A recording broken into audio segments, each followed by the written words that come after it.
बिस्मिल्लाहिर्रहमानिर्रहीम अस्सलामुअलैकुम रहमतुल्लाहि वबरकातुहू। Welcome back to the NEET tips studio. और हम लोग शुरू करें chemistry for the 10th class Urdu medium. जैसा कि मैंने लास्ट टाइम फिज़िक्स के लेक्चर्स अपलोड करते हुए बताया था, वही तरतीब रहेगी। हर वीडियो जो है उसके दो हिस्से होंगे। पहले हिस्से में हम एमसीक्यूज़ और शॉर्ट क्वेश्चंस करेंगे, जबकि दूसरे हिस्से में इंशाल्लाह न्यूमेरिकल्स और लॉन्ग क्वेश्चन करेंगे।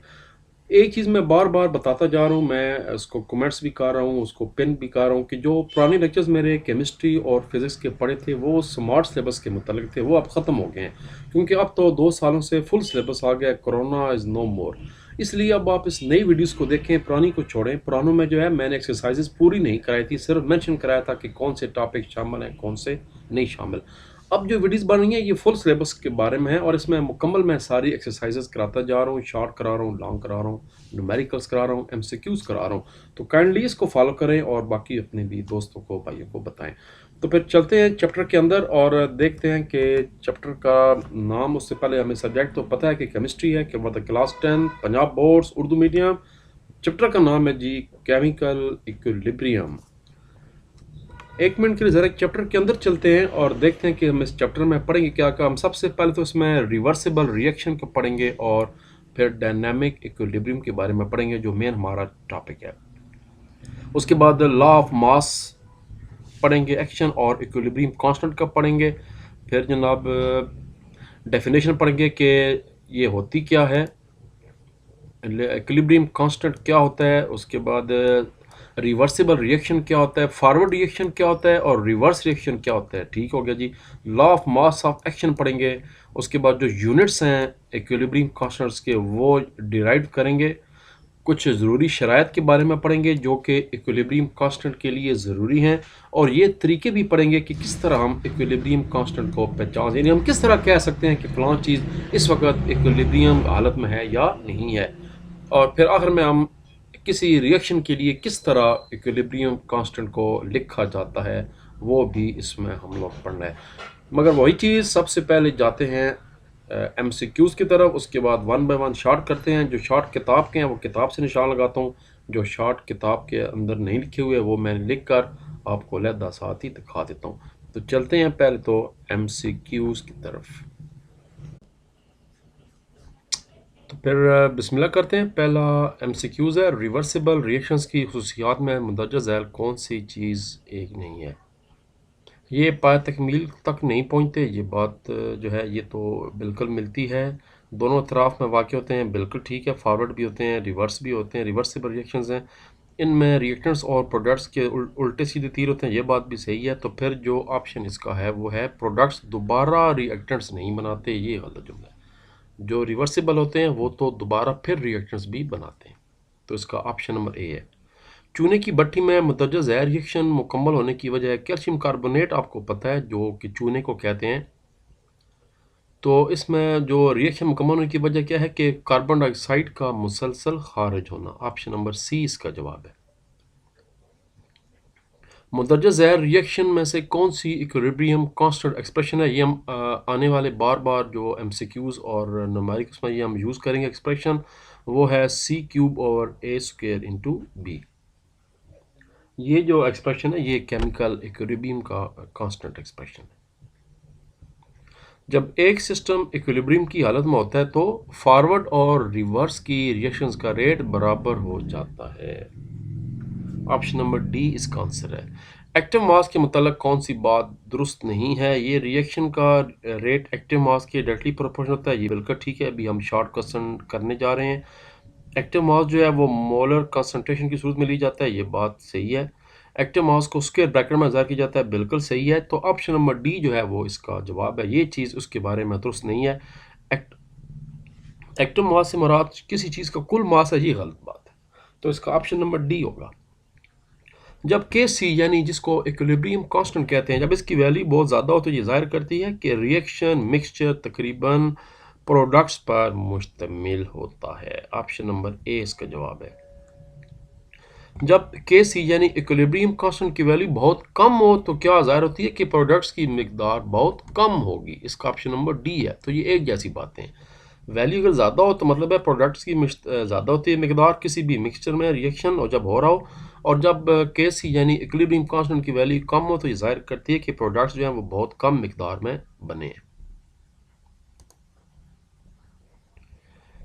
ऑप्शन नंबर 8 है एमसीक्यूज। ऐसे रिएक्शन जिनमें इक्विलिब्रियम की हालत में रिएक्टेंट्स और प्रोडक्ट्स की मिकदारें काफ़ी हों तो इनमें इक्विलिब्रियम कांस्टेंट्स की वैल्यू दरमियानी होती है। ऑप्शन नंबर सी इसका जवाब है।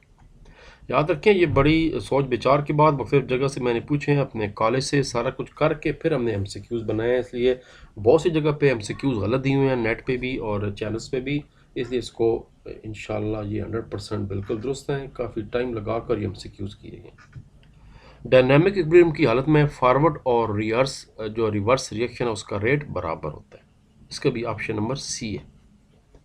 इरिवर्सिबल रिएक्शन में जो डायनामिक इक्विलिब्रियम है वो कभी कायम नहीं हो पाता, क्योंकि बैलेंस ही कोई नहीं ना सर जी। इरिवर्सिबल जो रिवर्स ना हो सके उसमें इक्विलिब्रियम कोई नहीं होता, उसमें बैलेंस पर कोई नहीं होता। इक्विलिब्रियम का मतलब होता है बैलेंस, सिस्टम ऑफ लाइफ। हम ऑक्सीजन अंदर जज़ब करते हैं, कार्बन डाइऑक्साइड खारिज करते हैं। जो पौधे हैं वो कार्बन डाइऑक्साइड जज़ब करते हैं और ऑक्सीजन खारिज करते हैं। तो इस तरह फिर इंसानों और जानवरों के पौधों के दरमियान ये एक मुकम्मल सर्किट है। ये कायनात अल्लाह ताला ने मुतवाज़न बनाई हुई है, इक्विलिब्रियम की हालत में हर चीज़ चल रही है। रिवर्स रिएक्शन वो होता है जो बतदरीज तेज़ होता है, ये इसका ऑप्शन नंबर डी है। नाइट्रोजन और हाइड्रोजन अमोनिया बनाते हैं तो इसमें इक्विलिब्रियम मिक्सचर में क्या क्या होगा, इसमें नाइट्रोजन यानी N2 भी होगी, H2 भी होगी और NH3 तीनों चीज़ें होती हैं। ये बात ज़हन में रख लें। अभी हम आगे जाके न्यूमेरिकल्स भी करने जा रहे हैं और वहाँ पर भी ये चीज़ दोबारा नोट करेंगे। यानी जो प्रोडक्ट्स बन जाती हैं वो भी होती हैं, जो एक्चुअल एलिमेंट्स हैं वो भी शामिल होते हैं, जो प्रोडक्ट बनती है रिएक्टेंट्स के बाद वो भी।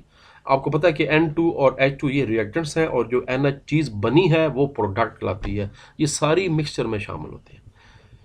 PCl3 अपना क्लोरीन और उसको बनाने के लिए रिएक्शन में जो यूनिट है ये P से बनता है, फास्फोरस बनता है। तो ये जनाब इसका जवाब आएगा मोल DM3।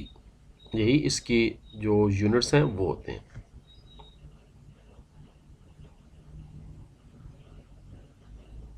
अब जनाब बारी है शॉर्ट क्वेश्चंस की। शॉर्ट क्वेश्चन मेजॉरिटी जो हैं वो सिलेबस में शामिल है। मैं एक दफ़ा चेक कर लूँ कि काम जारी सही। बहुत से जो एमसीक्यूज़ हैं मेजॉरिटी वो एक्सरसाइज किताब के अंदर मौजूद है, मैं वहीं से निशान लगवा रहा हूँ। मगर इक्का दुक्का जो जिसका जवाब यहाँ पर नहीं है किताब के अंदर बल्कि कंसेप्चुअल है, वो फिर मैंने नीचे अलहदा लिख दिए हैं, मैं बताता हूँ। पहला सवाल है रिवर्सिबल रिएक्शंस क्या हैं, इनकी चंद खुसूसियात बयान करें। पेज नंबर 3 ये है जी। ऐसे रिएक्शंस जिनमें प्रोडक्ट्स दोबारा रिएक्टर्स बनाने के लिए रिएक्ट करते हैं रिवर्सिबल रिएक्शन कहलाते हैं। ये रिएक्शन तकमील तक नहीं पहुंचते क्योंकि इरिवर्सिबल की बात हो रही है, रिवर्सिबल की बात हो रही है। ठीक हो गया।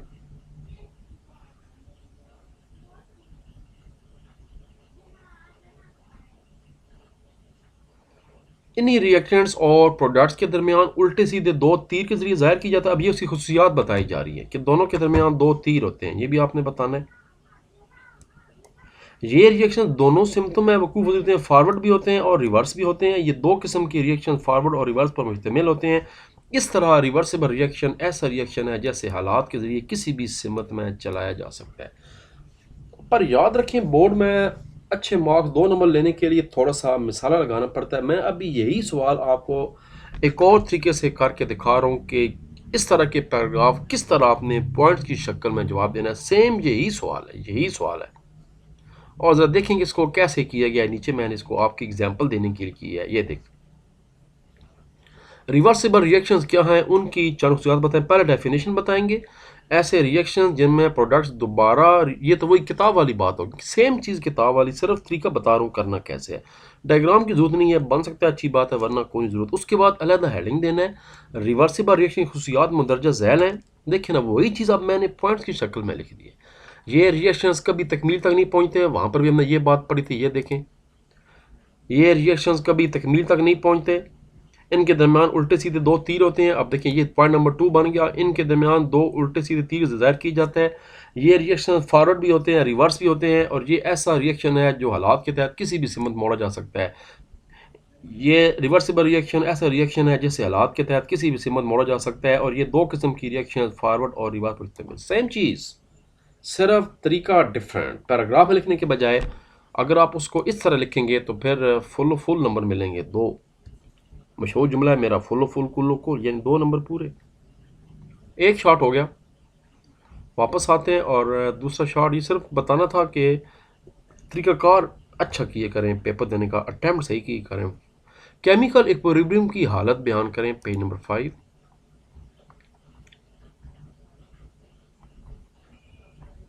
लो जी, पेज नंबर 5 आ गया। शॉर्ट क्वेश्चन नंबर 2 आपके पास आ गया। जब फॉरवर्ड रिएक्शन और रिवर्स रिएक्शन का रेट बराबर होता है और रिएक्शन मिश्र के अज्जा की मिकदार कांस्टेंट रहती है तो ये हालत केमिकल इक्विलिब्रियम की हालत कहलाती है। बस ज़्यादा बताने की ज़रूरत नहीं है। जब फॉरवर्ड रिएक्शन और रिवर्स रिएक्शन का रेट बराबर हो जाए, पहले जनाब आपके रिएक्टेंट से उन्होंने प्रोडक्ट बनाई, फिर प्रोडक्ट से फिर दोबारा रिएक्शंस बन गए, तो ये एक सर्कल चलता रहेगा, ये इक्विलिब्रियम की हालत कहलाती है। ज़्यादा डिटेल नहीं बताना, जितना सवाल था इतना जवाब देना है, और ये भी हम MCQ भी कर चुके हैं। तीसरा सवाल है, अच्छा ये सवाल किताब में मिस्टेक है, रिवर्सिबल ऑलरेडी किताब वाले ने ऊपर पूछा हुआ है, ये देखिए पहला सवाल ऑलरेडी किताब वाला रिवर्सिबल पूछ चुका है, तो ये इरिवर्सिबल असल में है।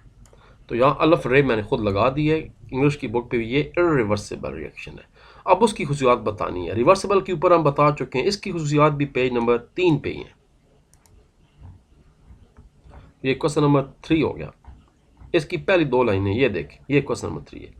ज़्यादातर एक्शंस रिएक्शंस जिनमें प्रोडक्ट्स दोबारा से रिएक्टर्स बनाने के लिए रिएक्ट नहीं करते, जैसे कि पानी, एग्जाम्पल साथ लाजमी दिए करें, रिवर्सिबल रिएक्शंस कहलाते हैं। इरिवर्सिबल मतलब होता है ना होने वाले। इन रिएक्शंस को तकमील शुदा माना जाता है और इन्हें रिएक्टेंट्स और प्रोडक्ट्स के दरमियान एक तीर से ज़ाहिर किया जाता है।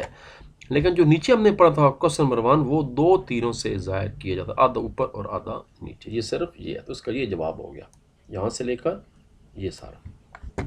मैं इसको मिटा देता हूँ ताकि आपको ज़्यादा आसानी से स्क्रीन शॉट ले लें। बेहतर होता है किताब मैंने कहा हुए साथ रखा करें और मेरे साथ साथ चले करें। तो ये दोनों सवाल नंबर 1 और सवाल नंबर 2 जो हैं ये साथ साथ हैं। 2 हो गए जी। अगला सवाल शॉर्ट नंबर 4, डायनामिक इक्विलिब्रियम कैसे कायम होता है उसकी डेफिनेशन बतानी है, पेज नंबर 6। ये पेज नंबर 4 है, पेज नंबर 5 आ गया हमारे पास और पेज नंबर 6 आ गया। Short question number 4, SQ4, dynamic equilibrium. जब कोई रिएक्शन ना रुके और सिर्फ इसके फॉरवर्ड या रिवर्स रिएक्शंस के रेट एक दूसरे के बराबर लेकिन मुखालिफ सिमत में हो तो ये डायनामिक इक्विलिब्रियम की हालत कहलाती है। डायनामिक का मतलब ये होता है कि ये चीज़ अभी तक जारी है, तो इस इक्विलिब्रियम की हालत में फॉरवर्ड रिएक्शन का रेट और रिवर्स एक्शन का रेट बराबर होता है। रिवर्सिबल रिएक्शन में रिएक्शन की तकमील तक पहुंचने से पहले पहले डायनामिक इक्विलिब्रियम कायम हो जाता है। यहां तक बताना आपने।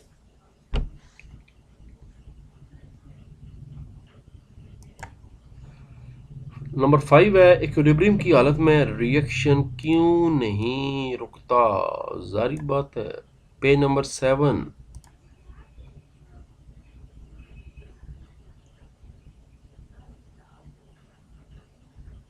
ये जी SQ number 5, page number 7। Equilibrium की हालत में रिएक्शन रुकता नहीं है बल्कि फॉरवर्ड और रिवर्स रिएक्शन एक ही रेट पर लेकिन मुखालिफ सिमत में वाक़ होते रहते हैं। अभी हम थोड़ी देर पहले डायनामिक इक्विलिब्रियम वाला सवाल नंबर 4 कर चुके हैं, ये चक्कर है।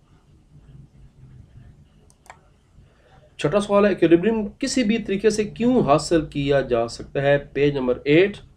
और अगला सवाल भी इसी पेज पे मैं दोनों कहा देता हूँ कि एक्टिव मास रिएक्शन के रेट में क्या ताल्लुक है। एक्टिव मास और रिएक्शन के रेट में क्या ताल्लुक है, ये भी पेज नंबर 8 पे है। और इक्विलिब्रियम किसी तरीके से क्यों हासिल की जाता है, ये भी पेज नंबर 8 पे है। दोनों पेज नंबर 8 पे चलते हैं। ये पेज नंबर 8 आ गया। पहले आ गया short question number 6। Short number 6 कौन सा जी? इक्विलिब्रियम किसी तरीके से क्यों हासिल किया जा सकता है। इक्विलिब्रियम की हालत को किसी भी तरीके से हासिल किया जा सकता है जो कि रिएक्टेंट्स या प्रोडक्ट से शुरू हो सकता है।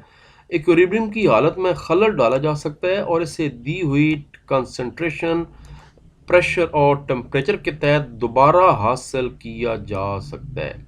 वही बात कई तरीकों से बार बार रिपीट हो रही है। ऐसा रिएक्शन जो कि मुकम्मल ना हो रहा बल्कि उसके बाद फिर एक नया रिएक्शन हो जाए, फिर नया शुरू हो जाए, इसको इक्विलिब्रियम कहते हैं। तो ये वो टॉपिक था कि कैसे शुरू हो सकता है। और इसी पेज पे आगे सवाल है एक्टिव मास वाला। ये है पेज नंबर 8 का क्वेश्चन नंबर 7। गुलबर्ग, ये गुलबर्ग है, ये गुलबर्ग नहीं है जो शहर अपने इलाकों के नाम होते हैं, ने 1869 में लॉ पेश किया। इसके मुताबिक किसी शय की रिएक्ट करने का जो रेट होता है इसके एक्टिव मास के डायरेक्टली प्रोपोर्शनल होता है, और किसी भी रिएक्शन का रेट रिएक्ट करने वाली अशिया के एक्टिव मासेस के हासिले ज़रब के डायरेक्टली प्रोपोर्शनल होता है। ये था सवाल का जवाब। आपस में क्या ताल्लुक है? रिएक्ट करने का जो रेट है वो एक्टिव मास के डायरेक्टली प्रोपोर्शनल होता है, जबकि रिएक्शन का जो रेट है वो रिएक्ट करने वाली अशिया के हासिले ज़रब के डायरेक्टली प्रोपोर्शनल होता है। आगे ये बताने की ज़रूरत नहीं है कि इसको किस तरह करते हैं, वो हम MCQs में कर चुके हैं कि इनको स्क्वायर ब्रैकेट की शक्ल में पेश किया जाता है जो आपका एक्टिव मास होता है, उसकी ज़रूरत नहीं है। बस यहाँ तो ये मैंने निशान लगाए हुए सिर्फ वहाँ तक। सवाल नंबर 9, नाइट्रोजन और हाइड्रोजन से अमोनिया बनाने के लिए इक्विलिब्रियम कांस्टेंट का एक्सप्रेशन लिखें। ये लंबा सवाल है, पेज नंबर 11। इसको आप छोटू लॉन्ग भी कह सकते हैं, 4 नंबर का भी आ सकता है, मेरा ख्याल है लंबा है। ये शॉर्ट क्वेश्चन नंबर 8, अमोनिया बनाने के लिए हाइड्रोजन और नाइट्रोजन के रिएक्शन की मुतवाजन, पहले तो केमिकल बैलेंस इक्वेशन करें। N2 और हाइड्रोजन के 3 एटम, ये बन गया जी आपका 2NH3 अमोनिया बन गया। अब इस रिएक्शन में फॉरवर्ड रेट क्या था और रिवर्स रेट क्या था, ये वाला। अब इसका जो इक्विलिब्रियम कांस्टेंट है एक्सप्रेशन बन जाएगा, हमेशा जो रिएक्ट होता है प्रोडक्ट होती है उसके ऊपर लिखा जाता है NH3 और रिएक्टेंट्स नीचे लिखे जाते हैं। और ये आगे जी केस ही मतलब है इक्विलिब्रियम कांस्टेंट, यानी फॉरवर्ड रिएक्शन नीचे लिखा जाता है और जो रिवर्स रिएक्शन का रेट है वो ऊपर लिखा जाता है। ये देख लेना, ये फॉरवर्ड आगे हो रहा था, ये देखिए ये यहां से ऐसे आगे हो रहा था और वो NH3 से वापस पीछे की तरफ हो रहा था। लो जी, फिर ये जनाब हो गए आपके 8 शॉट। ये इसका यहाँ से शुरू होगा, मैंने निशान लगाए हुए हैं। क्वेश्चन नंबर 9 है, इसका जवाब किताब के अंदर नहीं है, कंसेप्चुअल सवाल है, उस्ताद मोहतरम बता देते हैं। मुंदरजा ज़हर रिएक्शंस के लिए इक्विलिब्रियम कांस्टेंट की एक्सप्रेशन लिखें। सेम इस तरह लिखनी है। H2 और I है, हाइड्रोजन आयोडाइड बन रहा है, और CO3 है जनाब, CH4 भी बन रहा है और साथ पानी भी H2O भी बन रहा है। तो दोनों सवालों का जवाब देखने के लिए चलते हैं थोड़ा सा नीचे। ये लें, स्क्रीन शॉट लेने के लिए तैयार हो जाएँ। ये लें, मुंदरजा ज़हर रिएक्शंस के लिए इक्विलिब्रियम कांस्टेंट लिखें। पहले H और I, ये बन गया जी 2HI हाइड्रोजन आयोडाइड। इसमें जो RFF फॉरवर्ड रिएक्शन है वो वही H और I है जैसे हमने अभी ऊपर वाले सवाल में किया था, और इसका जो रिवर्स रिएक्शन है वो नीचे वाला 2HI हो गया। ये तो फिर लिखें कैसे, मैंने हमेशा बताया कि फॉरवर्ड नीचे लिखा जाता है और रिवर्स ऊपर लिखा जाता है।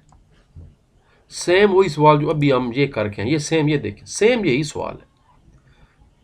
ये ऊपर लिखा जाता है जो रिएक्शन होता है फॉरवर्ड, यानी जो प्रोडक्ट पहली बनती है, और रिएक्टेंट्स नीचे होते हैं जिनको रिवर्स रिएक्शन भी कहते हैं। फॉरवर्ड नीचे लिखे जाते हैं और रिवर्स ऊपर लिखे जाते हैं। सेम ये बन गया। अगला सवाल है जिसमें जनाब कार्बन मोनोऑक्साइड है और हाइड्रोजन एटम है। एक तो ये पानी बना रहे हैं और दूसरा जनाब ये CH शायद मीथेन होती है वो बना रहे हैं। Exactly may be I mistake, check करें। तो वही तरीका जनाब के जो कार्बन मोनोऑक्साइड है और हाइड्रोजन है, ये आपका हो गया फॉरवर्ड रिएक्शन। जो प्रोडक्ट असल में बन रही है ये हो गया रिवर्स रिएक्शन, और रूल के तहत रिवर्स रिएक्शन पहले लिखी जाती है और फॉरवर्ड रिएक्शन बाद में लिखा जाता है। ये इसका जवाब हो गया। स्क्रीन शॉट ले लें, अगर स्क्रीन थोड़ी सी बड़ी करनी है तो स्क्रीन बड़ी कर देता हूँ ताकि आसानी से लिख लें। कोई शय मुश्किल नहीं थी। हाजा हलवा, मिठा हलवा ऐसे लवी है, easy easy peasy lemon squeezy. Screen shot यकीनन आपने ले लिया है, नहीं तो ये नहीं जी, और स्क्रीन क्लियर कर दी मैंने।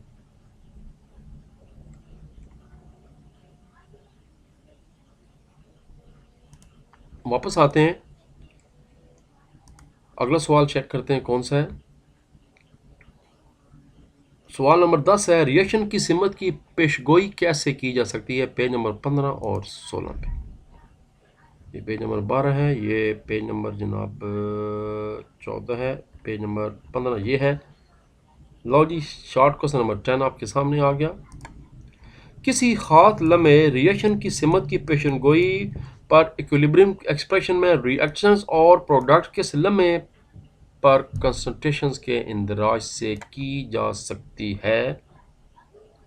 जैसे हाइड्रोजन और आई का जब रिएक्शन हुआ तो हाइड्रोजन आयोडाइड बन गया, तो यहाँ पर आप इंदराज कर सकते हैं कि जो इक्विलिब्रियम कांस्टेंट उसकी वैल्यू क्या बनी, 57.0 बनी, जबकि 700 के उसका। पेज नंबर 16 पे भी ये नीचे हुई है। अच्छा, आगे मुकम्मल भी काम करना है, बट इतना ही है जी। पेज नंबर 16 पे भी है, ये आगे भी करना है। ये सवाल नंबर कौन सा है? सवाल नंबर 10 है। तो ये तीनों भी इसमें लिखने हैं, ये भी इसमें लिखना है। अगर रिएक्शन बाएं से दाएं हो तो फिर जनाब पता इस तरह डायग्राम बनाना है। अगर जो वैल्यू है वो इक्विलिब्रियम कांस्टेंट से क्यू की लेस ज़्यादा है तो फिर ये दाएं से बाएं लिखा जाएगा, रिवर्स हो रहा है। अगर के की वैल्यू लेस है और क्यू की वैल्यू लेस है और के की वैल्यू ज़्यादा है तो फिर आगे की सिमत में होगा। और अगर दोनों बराबर हैं तो ये फॉरवर्ड और रिवर्स रिएक्शन रेट्स में बराबर वाक़या हो रहते हैं, इसलिए इनके दोनों तरफ ये एरो लगाए जाएंगे। ये इसका चक्कर था जी। के सी आपको पता है कि ये इक्विलिब्रियम कांस्टेंट है और ये जनाब आपका जो क्यू है इसको रिएक्शन कांस्टेंट कहते हैं। Q stands for reaction constant and K stands for equilibrium constant। तो पहले जनाब पेज नंबर 15 की ये दो लाइनें लिखने के बाद उसके बाद ये तीनों सूरतें भी इसकी A, B और C लिख देनी है। पर अजीब बात है कि अगले दोनों तीनों शॉर्ट क्वेश्चन भी इसी से रिलेटेड है, इसी पेज से। जैसा कि सवाल नंबर 11, आपको कैसे पता लगेगा कि रिएक्शन ने इक्विलिब्रियम हासिल कर ली है? पेज नंबर 16 पे भी ये जवाब है और ये जवाब मैंने थोड़ा सा अलग भी लिखा हुआ है नीचे, मैं आपको वो भी दोनों दिखा देता हूँ जो आपको पसंद आए। पेज नंबर 16 पे पहले चलते हैं। सवाल नंबर 11 ये है जी, अगर Q और इक्विलिब्रियम कांस्टेंट यानी K यानी रिएक्शन की और इक्विलिब्रियम की वैल्यू फॉरवर्ड और रिवर्स रिएक्शन बराबर रेट्स पर वाक़या हो रहे हों और रिएक्शन इक्विलिब्रियम की हालत पर पहुंच चुका हो तो इस तरह ये पता किया जा सकता है। इसकी जो फिर डायग्राम आपने इस तरह का बना देना, इनके साथ डायग्राम बनाना ज़रूरी है। अगर आपको ये जवाब पसंद नहीं आ रहा तो मैंने जनाब इस जवाब को नीचे दोबारा लिखा हुआ है। 11 सवाल नंबर पे चलते हैं, ये देखें, डायग्राम बना दें तो बोर्ड वाला सैल्यूट मारेगा, कुर्सी से खड़ा होकर आपको जनाब शाबाश देगा अगर ये बना दें तो। आपको कैसा पता लगेगा? जब किसी केमिकल रिएक्शन में के सी की वैल्यू क्यू सी की वैल्यू के बराबर हो जाए, ये आसान लिखा हुआ है, तो इसका मतलब है कि रिएक्शन इक्विलिब्रियम की हालत में ये डायग्राम बना दें जी। जैसे N2O4 NO2 अचीव जो भी है, ये जनाब जी ज़्यादा आसान है, इसका स्क्रीनशॉट ले लें जी। ज़्यादा ज़बरदस्त सवाल लग रहा है, तरीके से बात हुई थी जिसको आसान अल्फाज में बता दिए मैंने। ये सवाल नंबर 11 था। सवाल नंबर 12 जो है, ऐसे रिएक्शन की खुसूसियात बताएं जो फौरन इक्विलिब्रियम की हालत में पहुंच जाता है। Page number 17।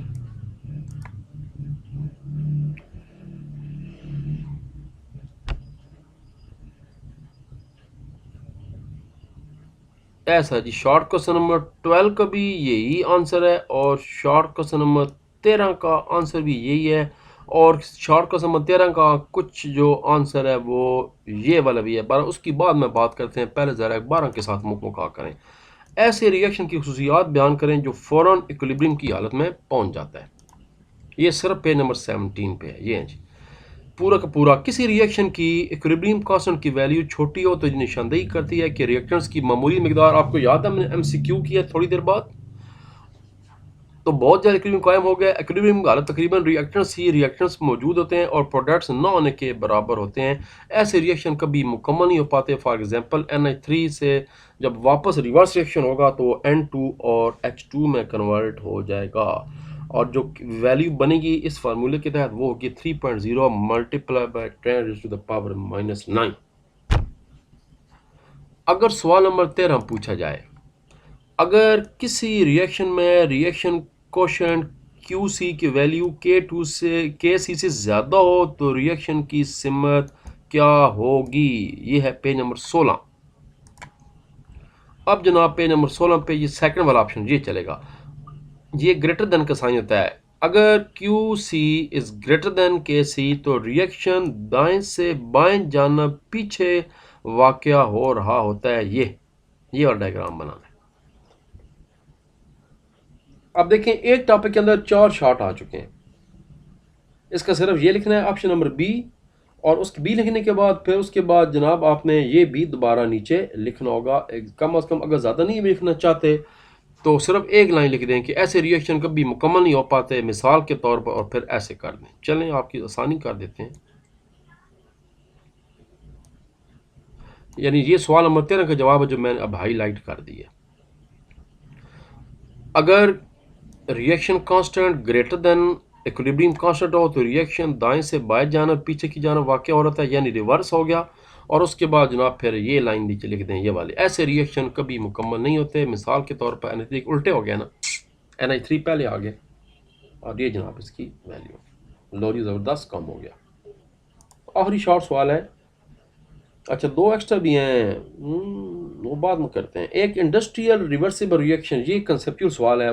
इस सवाल का मतलब ये है जी कि एक इंडस्ट्री के अंदर रिवर्सिबल रिएक्शन किसी बुनियाद पर कायम की गई था, मगर वो जो इंडस्ट्री है वो अपनी जो कारोबार है उसकी जो तजारती सतह है वो पैदावार हासिल करने में नाकाम हो गया। तो आप बताएं उसकी क्या वजह हो सकती है, यानी कि एक इंडस्ट्री मुकम्मल तौर पर क्यों काम नहीं कर रही, प्रोडक्ट्स क्यों नहीं बना रही।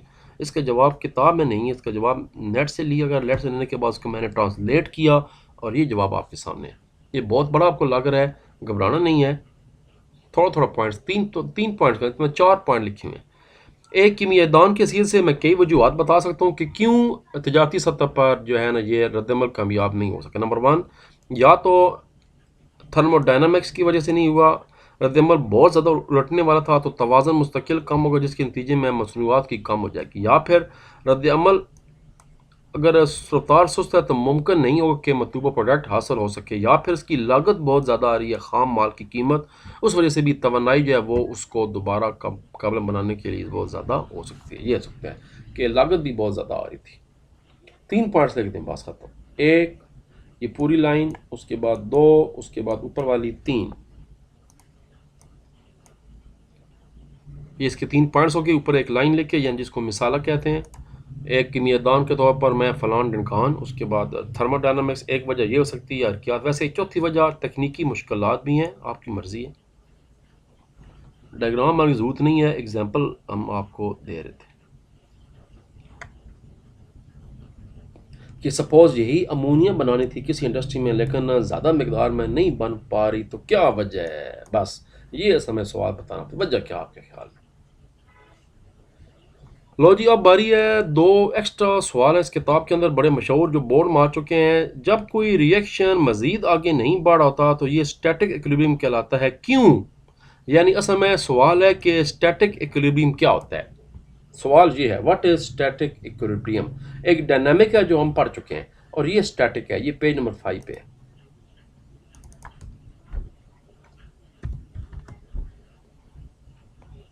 लो जी पेज नंबर 3 था, पेज नंबर 4 है और ये पेज नंबर 5 है।